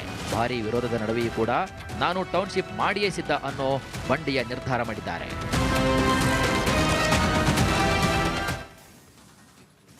ನೋಡಿ, ಈ ಸುರಂಗ ಮಾರ್ಗದಿಂದ ಆಗುವಂತಹ ಲಾಭ ಏನು? ಬೆಂಗಳೂರಿಗೆ ಸುರಂಗ ಮಾರ್ಗ ಬೇಕಾ ಬೇಡವಾ? ಸಾರ್ವಜನಿಕ ವಲಯದಲ್ಲೂ ಕೂಡ ಈಗ ಪರ ವಿರೋಧದ ಭಾರಿ ಚರ್ಚೆ ಆಗ್ತಾ ಇದೆ. ಮೇಕ್ರಿ, ಹೆಬ್ಬಾಳದಂತಹ ಪ್ರಮುಖ ಜಂಕ್ಷನ್ಗಳಲ್ಲಿ ಟ್ರಾಫಿಕ್ ಆಗ್ತಾ ಇದೆ ಸಿಕ್ಕಾಪಟ್ಟೆ. ಆ ಟ್ರಾಫಿಕ್ ಜಾಮ್ನ ಕಿರಿಕಿರಿಯನ್ನ ತಪ್ಪಿಸಬೇಕು ಅಂತ ಈ ಸುರಂಗ ಮಾರ್ಗ ಬೇಕಂತೆ. ಕಡಿಮೆ ಸಮಯದಲ್ಲಿ ಜನರು ಓಡಾಡೋದಕ್ಕೆ ಅನುಕೂಲ ಆಗುತ್ತೆ. ಖಾಸಗಿ ಆಸ್ತಿ ಹಾಗೂ ಕಟ್ಟಡಗಳಿಗೆ ತೊಂದರೆ ಆಗದಂತೆ ರಸ್ತೆಯನ್ನು ಮಾಡ್ತೀವಿ ಅನ್ನೋದು ಕಮಿಟ್ಮೆಂಟ್ ಸರ್ಕಾರದ್ದು.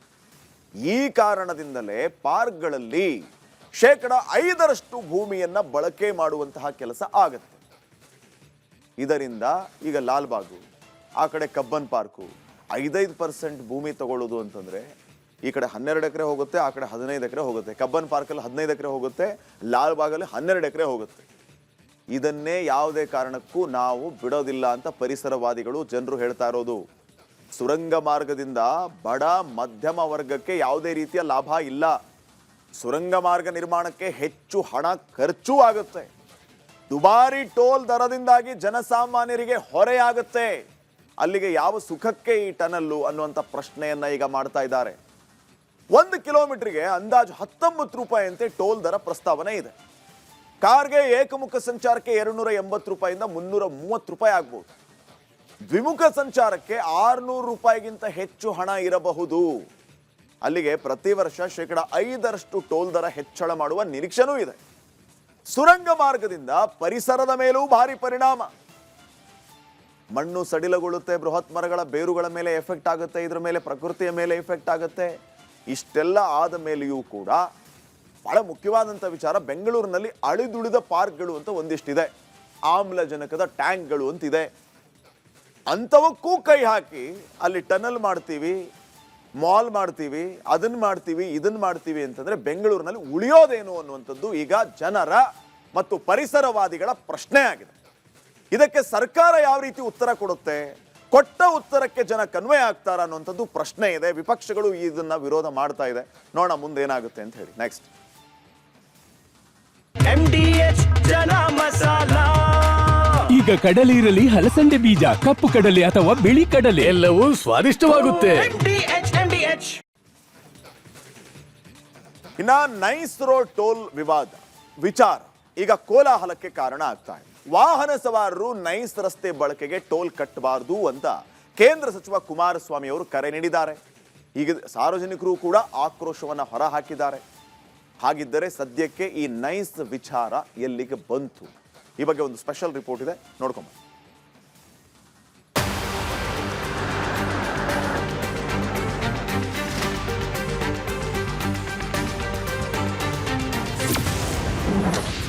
ನೈಸ್ ರಸ್ತೆಯಲ್ಲಿ ಅಕ್ರಮ ಟೋಲ್ ಸಂಗ್ರಹ ಕಿಚ್ಚು. ರಿಪಬ್ಲಿಕ್ ಕನ್ನಡದ ಮುಂದೆ ಸವಾರರ ಆಕ್ರೋಶದ ನುಡಿ. ಎಷ್ಟು 10-20 ವರ್ಷ ಆಯ್ತು, ಇನ್ನ ಕೇಸ್ ನಡೀತಾನೆ ಇದೆ. ಅದು ಇನ್ನ ಕಾಂಪೋಸಿಷನ್ ಯಾರನ್ನ ಕೇಳ್ತೀರಿ? ಗೌರ್ಮೆಂಟ್ ತಾನೇ ನಿಲ್ಸ್ಕೊಂಡ್ ಕೊಟ್ಟಿದ್ದು, ಗೌರ್ಮೆಂಟ್ ಅವ್ರು ಬಂದ್ ಕೊಡ್ಬೇಕು. ಇವಾಗ ನಾವು ಕೇಣಿ ಮುಂದೆ ಕೇಳಕ್ಕಾಗತ್ತಾ? ಈ ವಾರದಲ್ಲಿ 2-3 ಸಲ ಓಡಾಡ್ತೀವಿ. ವಾರದಲ್ಲಿ 2-3 ಸಲ, ಒಂದ್ಸಲ 25 ರೂಪಾಯಿ ಅಂದ್ರೆ ಆ ಕಡೆಯಿಂದ ಬರ್ಬೇಕಾದ್ರೂ ಕಟ್ಬೇಕು, ಹೋಗ್ಬೇಕಾದ್ರೆ ಒಂದ್ಸಲ 50 ರೂಪಾಯಿ ಅಂದ್ರೆ ಅಲ್ಲೇ ವಾರದಲ್ಲಿ 200-300 ರೂಪಾಯಿ ಹೋಗ್ಬಿಡುತ್ತೆ. ಅದರಿಂದ ಫ್ರೀ ಮಾಡಿದ್ರೆ ಒಳ್ಳೇದೇನೆ, ಟೂ ವೀಲರ್ ಮಾಡಿದ್ರೆ ಒಳ್ಳೇದಾಗತ್ತೆ. ನೈಸ್ ರೋಡ್ ಟೋಲ್ ವಿಚಾರ ಈಗ ಕೋಲಾಹಲ ಎಬ್ಬಿಸಿದೆ. ಈ ಹಿಂದೆ ನೈಸ್ ಕಂಪನಿ ಯೋಜನೆ ರಾಜ್ಯದಲ್ಲಿ ಅತಿ ದೊಡ್ಡ ಹಗರಣದಂತೆ ಕಾಣ್ತಾ ಇದೆ ಅಂತ ಹೈಕೋರ್ಟ್ ಹೇಳಿದೆ. ಇನ್ನು ಮೊನ್ನೆ ಈ ಇಡೀ ಯೋಜನೆಯನ್ನ ರಾಜ್ಯ ಸರ್ಕಾರ ತನ್ನ ಸ್ವಾಧೀನಕ್ಕೆ ಪಡೆದುಕೋಬೇಕು ಹಾಗೂ ವಾಹನ ಸವಾರರು ನೈಸ್ ರಸ್ತೆ ಬಳಕೆಗೆ ಟೋಲ್ ಕಟ್ಟಬಾರದು ಅಂತ ಕೇಂದ್ರ ಸಚಿವ ಕುಮಾರಸ್ವಾಮಿ ಕರೆ ನೀಡಿದರು. ಇದೀಗ ಸಾರ್ವಜನಿಕರು ಕೂಡ ಆಕ್ರೋಶ ಹೊರಹಾಕಿದ್ದಾರೆ.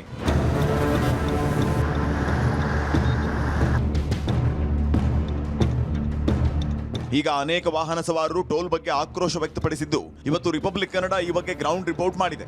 ಎಲ್ಲರಿಗೂ ಬರ್ಡನ್ ಆಗುತ್ತೆ.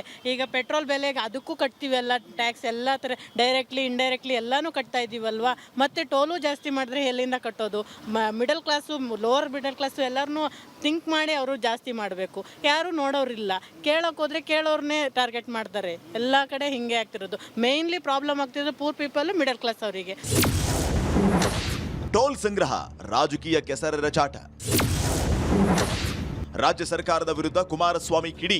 ಇದರ ನಡುವೆ ಈ ವಿವಾದದ ಕಿಚ್ಚು ರಾಜಕೀಯ ಕೆಸರೆರ ಚಾಟಕ್ಕೆ ಕಾರಣ ಆಗಿದೆ. ಟೋಲ್ ಕಟ್ಬೇಡಿ ಎಂದಿದ್ದ ಕುಮಾರಸ್ವಾಮಿ ಈಗ ಅಶೋಕ್ ಖೇಣಿ ವಿರುದ್ಧ ಗುಡುಗಿದ್ದಾರೆ.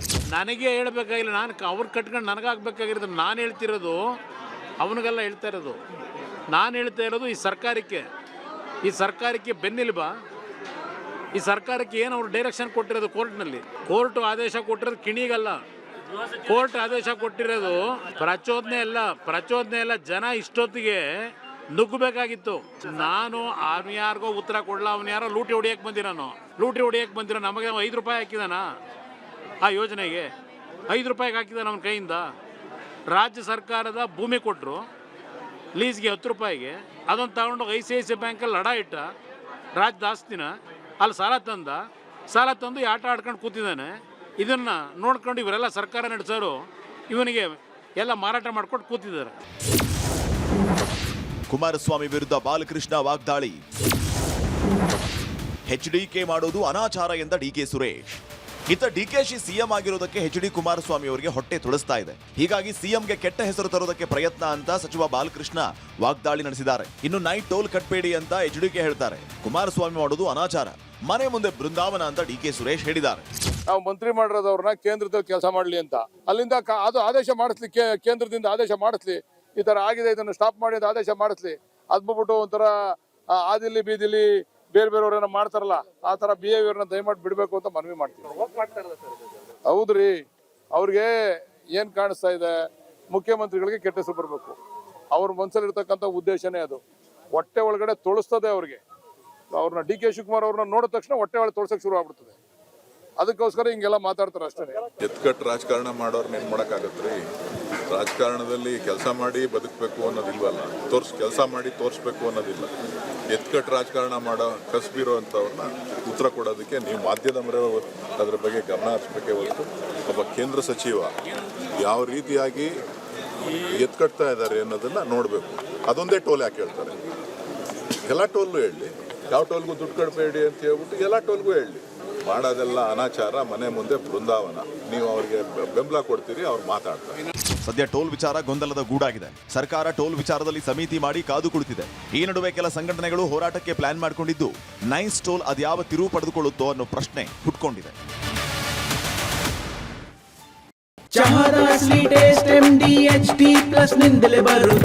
ಗಂಟು ಕಟ್ಟಿಕೋ ಲವಂಗ, ಹಸಿರು ಏಲಕ್ಕಿಯಿಂದ ತುಂಬಿದ MDH+D+ ಮಸಾಲೆ. ನೀ ಕೊಡೆ ನಾ ಬಿಡೆ ಅಂತ ಮಾತು ಸದ್ಯ ನಡೀತಾ ಇರುವಂತಹ ರಾಜಕೀಯ ಹೈಡ್ರಾಮಾ ಹೇಳಿ ಮಾಡಿಸಿದಂತಿದೆ. ಸಚಿವ ಬಿ ನಾಗೇಂದ್ರ ರಾಜೀನಾಮೆಗೆ ಪ್ರತಿಪಕ್ಷಗಳು ಒತ್ತಾಯ ಮಾಡ್ತಾ ಇರೋದು, ಚರ್ಚೆಗೆ ಸಿದ್ಧ, ನೋ ರಿಸೈನ್ ಅನ್ನುವಂಥ ವಾದವನ್ನು ಮುಂದಿಟ್ಟಿರುವ ಸರ್ಕಾರ, ಆಡಳಿತ ಮತ್ತು ವಿಪಕ್ಷಗಳ ಪೊಲಿಟಿಕಲ್ ಈ ರೀತಿಯ ಒಂದು ಕಾಳಗ ನಾನಾ ರೀತಿಯ ಚರ್ಚೆಗೂ ಕಾರಣ ಆಗ್ತಾ ಇದೆ. ಏನೇನಾಗ್ತಾ ಇದೆ ನೋಡ್ಕೊಂಬ.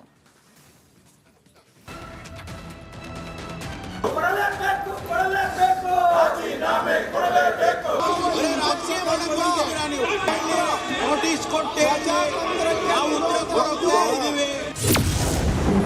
ವಿಧಾನಸೌಧದಲ್ಲಿ ಮತ್ತೆ ಕಮಲದಳ ಗದ್ದಲ.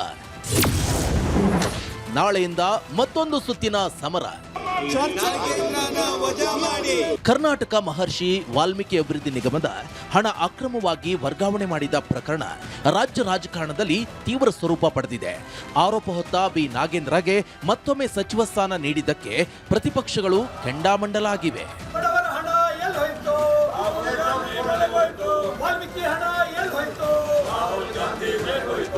ಮುಂಗಾರು ಅಧಿವೇಶನ ಪ್ರಾರಂಭ ಆದಾಗಿನಿಂದಲೂ ನಾಗೇಂದ್ರ ವಿಚಾರ ಸದನದಲ್ಲಿ ಗದ್ದಲ ಎಬ್ಬಿಸುತ್ತಿದೆ. ಪ್ರತಿಭಟನೆಗಳು ನಡೆಸಲಾಗುತ್ತಿದೆ. ಸದನದ ಬಾವಿಗಿಳಿಯದೆ ಧರಣಿ ಘೋಷಣೆಗಳ ಮೂಲಕ ಸರ್ಕಾರಕ್ಕೆ ಚಾಟಿ ಮಾಮೂಲಾಗಿದೆ. ನಾಳೆಯೂ ಇದೇ ಮುಂದುವರಿಯುವ ಸಾಧ್ಯತೆ ದಟ್ಟವಾಗಿದೆ.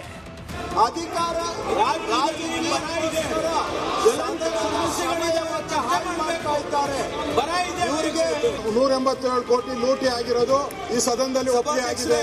ಈಗಾಗಲೇ ಕಪ್ಪು ಪಟ್ಟಿ ಧರಿಸಿ ಕಲಾಪಕ್ಕೆ ಬಂದಿರೋ ಮೈತ್ರಿ ನಾಯಕರು ಗೋ ಬ್ಯಾಕ್ ನಾಗೇಂದ್ರ, ಲೂಟಿ ಹಣ ರಾಹುಲ್ ಗಾಂಧಿಗೆ ಹೋಯಿತು ಎನ್ನುವಂತ ಘೋಷಣೆ ಅಬ್ಬರಿಸಿವೆ. ನಾಳೆಯಿಂದ ಈ ಹೋರಾಟದ ಕಾವು ಹೆಚ್ಚಾಗಲಿದೆ.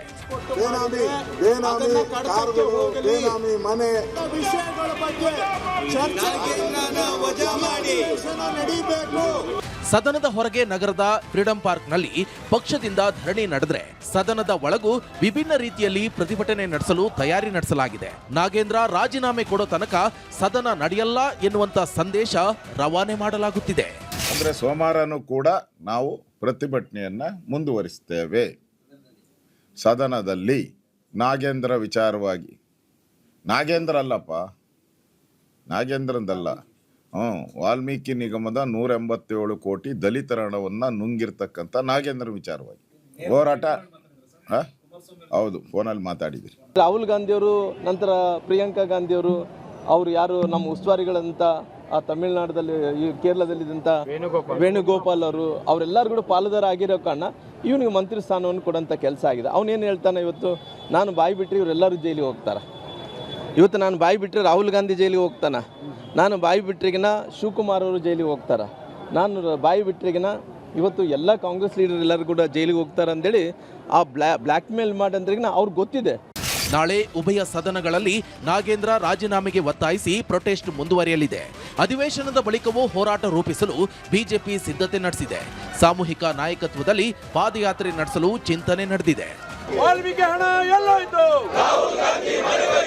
ಇದರ ನಡುವೆ ಸರ್ಕಾರ ಎಲ್ಲದಕ್ಕೂ ಕೂಡ ಸಿದ್ಧವಾಗಿದೆ. ರಾಜೀನಾಮೆ ಕೊಡಿಸಲ್ಲ, ನಾಗೇಂದ್ರ ದಲಿತ ನಾಯಕ ಎಂಬ ವಾದವಾಗಿದೆ. ಇವತ್ತು ಮಾಡ್ತಾ ಇರೋದವರೆಲ್ಲ ಗೂಂಡಾಗಿರಿ, ಒಂದು ನೋಟಿಸು ಕೊಡದೆ, ಏನು ಕೊಡದೆ ಕಾನೂನನ್ನ, ಅಸೆಂಬ್ಲಿನ ಹಾಳು ಮಾಡ್ತಾ ಇದ್ದಾರೆ. ಜನರು ಅವ್ರಿಗೇನು ಬೇಕಾದ್ರೂ ಕೇಳೋದು ತಪ್ಪಿಲ್ಲ, ಧರಣಿ ಮಾಡೋದು ತಪ್ಪಿಲ್ಲ, ಹೋರಾಟ ಮಾಡೋದು ತಪ್ಪಿಲ್ಲ. ಆದರೆ ನಾನು ಒಂದು ಸುಮ್ಮನೆ ನೋಟಿಸ್ ಕೊಟ್ಬಿಟ್ಟು ಚರ್ಚೆ ಮಾಡ್ರಪ್ಪ, ಯಾಕೆ ರಾಜೀನಾಮೆ ಕೊಡಬೇಕು ಅಂತ ಕೇಳಿ ಅಂತ ನಾನು ಹೇಳ್ತಾ ಇದ್ದೀನಿ. ಅಷ್ಟು ಅವ್ರಿಗೆ ಹೇಳೋಷ್ಟು ತಾಳ್ಮೆ ಇಲ್ಲ. ಕಾಂಗ್ರೆಸ್ ಪಕ್ಷನ ಫೇಸ್ ಮಾಡೋಕ್ಕೆ ಅವ್ರಿಗೆ ಶಕ್ತಿ ಇಲ್ಲ. ಕೇಸ್ ಎಲ್ಲರ ಮ್ಯಾಗ ಅದಾವ, ಕೇಂದ್ರ ಸರ್ಕಾರ ಮಂತ್ರಿಗಳ ಮೇಲೆ ಅದಾವ, ಬೇರೆ ಬೇರೆ ರಾಜ್ಯದಲ್ಲಿ ಎಲ್ಲ ಪಾರ್ಟಿ ಮಂತ್ರಿಗಳ ಮ್ಯಾಗ ಅದಾವ, CM ಮ್ಯಾಗ ಕೇಸ್ ಚಾರ್ಜ್ ಶೀಟ್ ಅದಾವ. ಮತ್ತು ಅವರೆಲ್ಲರೂ ಅದಾರಲ್ಲ, ಮತ್ತೆ ಇವ್ನಿಗೆ ಯಾಕೆ ಅನ್ನೋದು ಪ್ರಶ್ನೆ ಈಗ ನಮ್ಮ ಪಕ್ಷದಿಂದ. ಸಚಿವ ಬಿ ನಾಗೇಂದ್ರ ರಾಜೀನಾಮೆ ರಾಜಕೀಯ ಪ್ರಸಂಗ ಮುಗಿಯುವ ಲಕ್ಷಣಗಳು ಕಾಣಿಸ್ತಾ ಇಲ್ಲ. ಹಾವು ಸಾಯಲ್ಲ, ಕೋಲು ಮುರಿಯಲ್ಲ ಎಂಬ ಸ್ಥಿತಿ ನಿರ್ಮಾಣ ಆಗಿದೆ.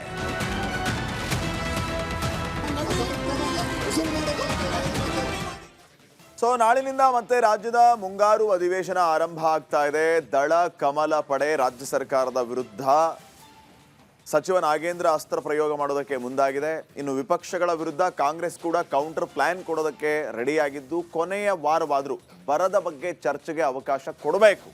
ಪ್ರತಿಭಟನೆಯನ್ನ ಬಿಟ್ಟು ರಾಜ್ಯದ ಜ್ವಲಂತ ಸಮಸ್ಯೆಗಳ ಬಗ್ಗೆ ಚರ್ಚೆಗೆ ಬನ್ನಿ ಅನ್ನೋ ಕೌಂಟರ್ ಕೊಡೋದಕ್ಕೆ ಮುಂದಾಗಿದ್ದಾರೆ. ಈಗಾಗಲೇ ವಿಧಾನಸೌಧದ ಗಾಂಧಿ ಪ್ರತಿಮೆಯ ಮುಂದೆ ಆಡಳಿತ ಪಕ್ಷದ ಶಾಸಕರು ಕೂಡ ಧರಣಿಯನ್ನ ಮಾಡ್ತಾ ಇದ್ದಾರೆ. ಕಾರಣ, ವಿಪಕ್ಷದವರು ಸುಗಮ ಕಲಾಪಕ್ಕೆ ಬಿಡ್ತಾ ಇಲ್ಲ. ನಾಳೆಯೂ ಇದೇ ಪ್ಲಾನ್ಗೆ ಮುಂದಾಗಿದ್ದಾರೆ.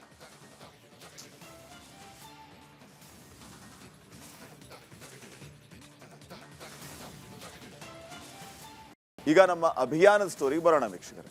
ಬರಗಾಲ ರಾಜ್ಯದ ಅನ್ನದಾತರಿಗೆ ಇದು ಶಾಪ.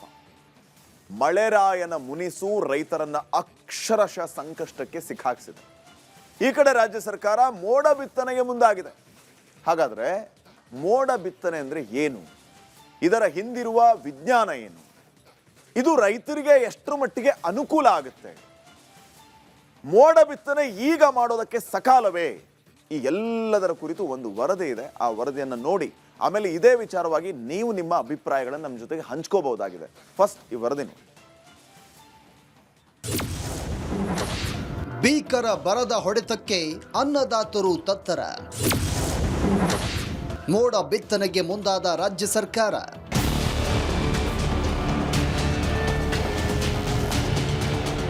ಕೃಷಿಗೆ ಆಧಾರವಾಗಿದ್ದ ಅಂತರ್ಜಲಗಳು ಬತ್ತಿವೆ.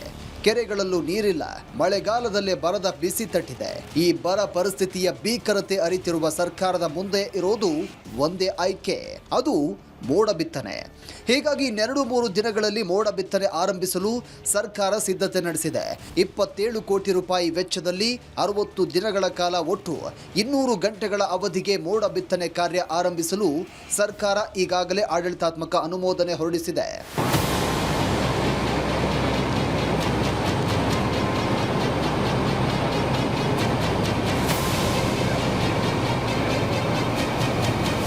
ಈ ಬಗ್ಗೆ ರಿಪಬ್ಲಿಕ್ ಕನ್ನಡದ ಜೊತೆ ಮಾತನಾಡಿರುವಂತಹ ಜಲಸಂಪನ್ಮೂಲ ಸಚಿವ ಚೆಲುವರಾಯಸ್ವಾಮಿ ಮೋಡ ಬಿತ್ತನೆಗೆ ಸರ್ಕಾರ ಸಿದ್ಧತೆ ನಡೆಸಿದೆ ಎಂದಿದ್ದಾರೆ. ಕ್ಯಾಬಿನೆಟ್ ಅಲ್ಲಿ ಅಪ್ರೂವ್ ಮಾಡಿದ್ದೀವಿ. 4Gಗೆ ಹೋಗಿದೆ ಫೈನಾನ್ಸ್ಗೆ. ಇವತ್ತು ಆಗಿರ್ಬೇಕದು. ಸೋಮವಾರದಿಂದ ಪ್ರಕ್ರಿಯೆ ಸ್ಟಾರ್ಟ್ ಮಾಡ್ತೀವಿ. ಯಾವುದು ಅದಕ್ಕೆ 4Gನಲ್ಲೇ ಕೊಟ್ಟಿದ್ದೀವಿ. ಟೆಂಡರ್ ಆದರೆ ಲೇಟ್ ಆಗುತ್ತೆ ಅಂತ 60 ಡೇಸ್ ಅಂತ ಹೇಳಿದ್ದೀವಿ. ಎಲ್ಲೆಲ್ಲಿ ಮೋಡ ಅವೈಲಬಲ್ ಇದೆ ಅಲ್ಲಲ್ಲಿ ಮಾಡ್ತೀವಿ.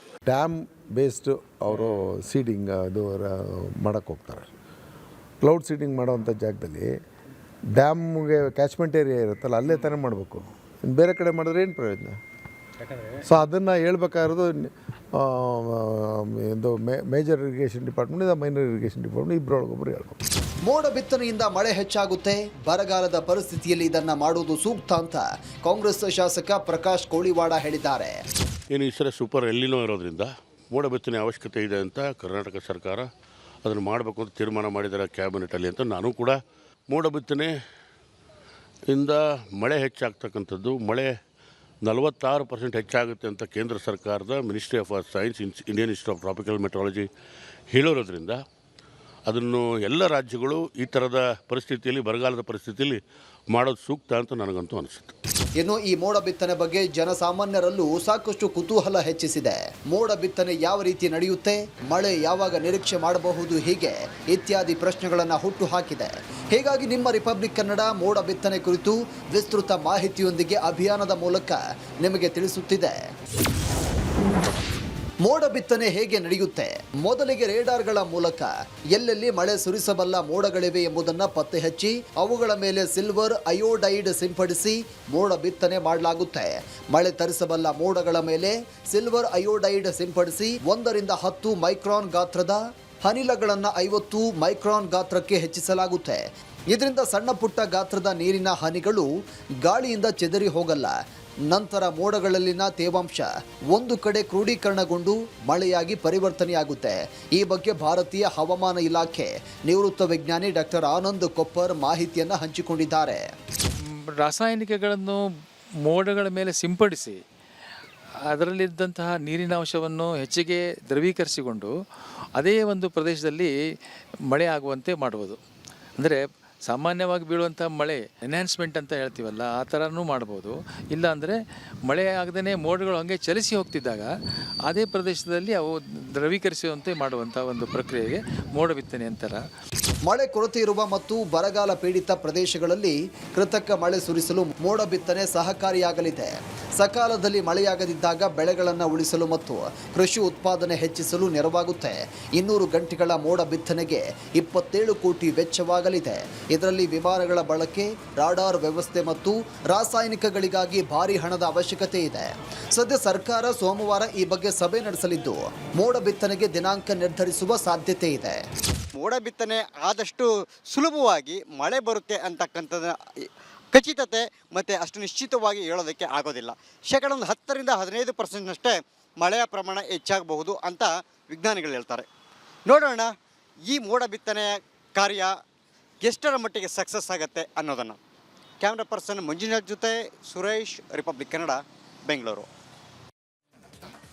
ವೀಕ್ಷಕರೇ, ನಿಮಗೆಲ್ಲ ಗೊತ್ತಿರುವ ಹಾಗೆ ರಿಪಬ್ಲಿಕ್ ಕನ್ನಡದ ಧ್ಯೇಯವಾಕ್ಯ ನಿಮ್ಮ ಧ್ವನಿ, ಜನರ ಅಭಿಪ್ರಾಯಕ್ಕೆ ಒಂದು ಮುಕ್ತವಾದ ವೇದಿಕೆಯನ್ನ ರಿಪಬ್ಲಿಕ್ ಕನ್ನಡ ಒದಗಿಸಿ ಕೊಡ್ತಾ ಇದೆ. ಅದೇ ರೀತಿ ಇವತ್ತು ಕೂಡ ರಾಜ್ಯದಲ್ಲಿ ದಿನದಿಂದ ದಿನಕ್ಕೆ ಭೀಕರ ಬರಗಾಲ ಆವರಿಸ್ತಾ ಇದೆ. ಮಳೆ ಇಲ್ಲದೆ ರೈತರು ಸಂಕಷ್ಟಕ್ಕೆ ಸಿಕ್ಕಾಕೊಂಡಿದ್ದಾರೆ. ಬರಗಾಲ ಅಂತ ಅನೌನ್ಸ್ ಮಾಡಿ ರೈತರ ಸಹಾಯಕ್ಕೆ ಧಾವಿಸಿ ಅನ್ನುವಂಥ ಆಗ್ರಹ ಹೆಚ್ಚಾಗ್ತಾ ಇದೆ.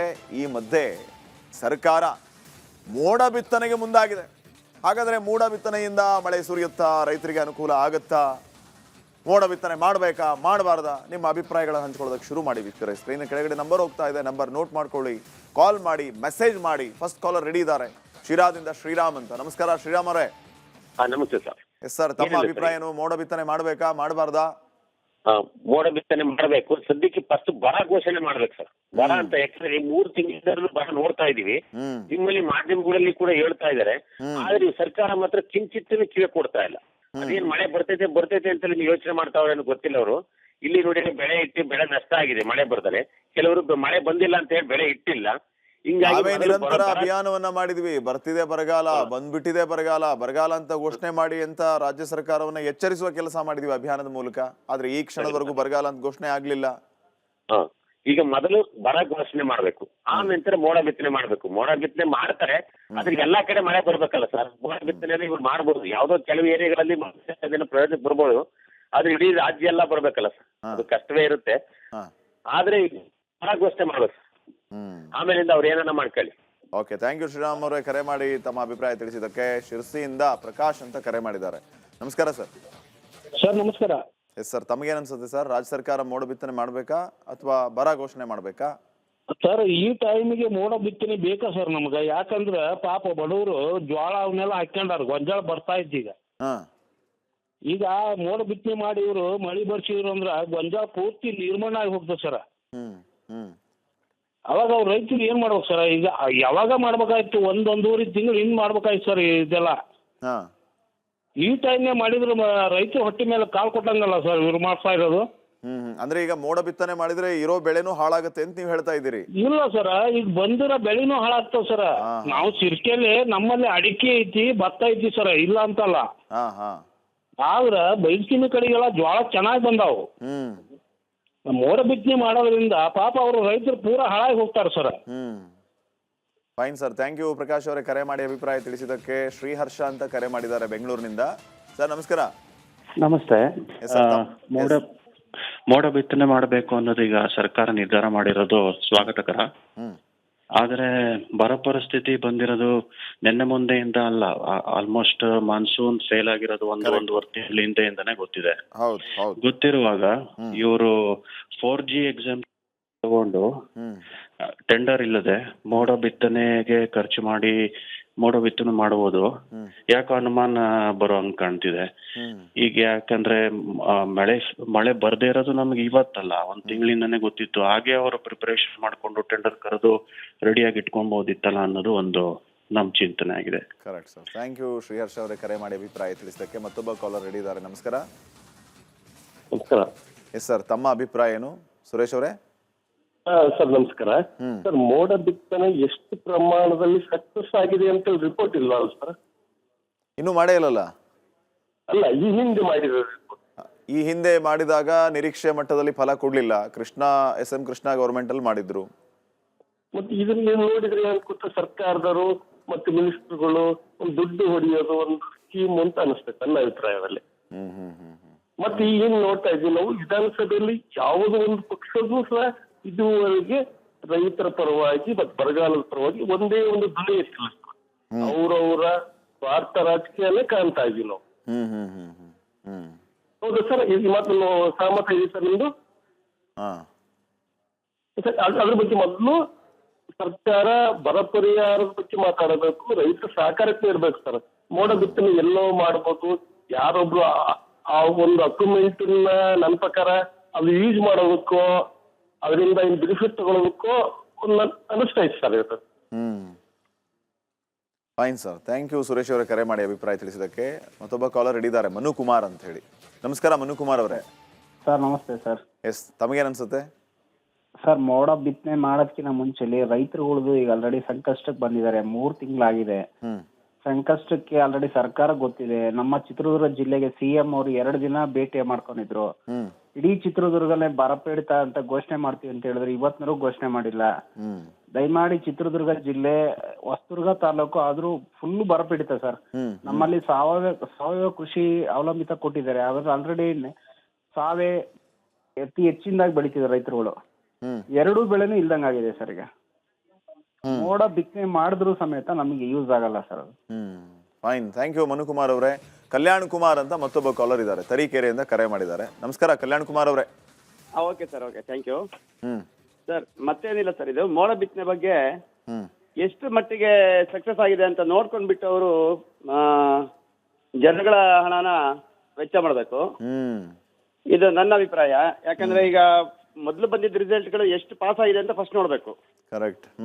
ಯಾಕಂದ್ರೆ ನಮ್ಮ ಮಕ್ಕಳು ಹೇಗೆ ಓದ್ತಾರೆ ನಮಗೆ ಗೊತ್ತಿರುತ್ತೆ. ಮತ್ತೆ ಅದು ಗೊತ್ತಿಲ್ಲ ಸುಮ್ಮನೆ ಮತ್ತೆ ನೀನು ರ್ಯಾಂಕ್ ಬಾರ್ ಅದಕ್ಕಿಂತ ಈಗ ತಿಳ್ಕೊಂಡು ಮಾಡೋದು ಒಳ್ಳೇದು ಅಂತ ನನ್ನ ಅಭಿಪ್ರಾಯ.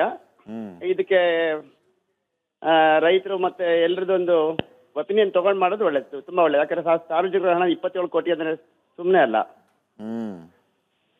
ಮತ್ತೆ ಎಷ್ಟು ಕಡೆ ಸಕ್ಸಸ್ ಆಗಿದೆ ಅಂತ ಅದು ಫಸ್ಟ್ ನೋಡ್ಬೇಕು. ಇದು ನನ್ನ ಸ್ವಂತ ಅಭಿಪ್ರಾಯ. ವಂಡರ್ಫುಲ್, ಇದು ತರೀಕೆರೆ ಚಿಕ್ಕಮಗಳೂರು. ಥ್ಯಾಂಕ್ ಯು ಕಲ್ಯಾಣ್ ಕುಮಾರ್ ಅವರೇ ಕರೆ ಮಾಡಿ ಅಭಿಪ್ರಾಯ ತಿಳಿಸಿದಕ್ಕೆ. ಮೈಸೂರಿನಿಂದ ಲಲಿತಾ ಅವರು ಕರೆ ಮಾಡಿದ್ದಾರೆ. ನಮಸ್ಕಾರ ಮೇಡಮ್.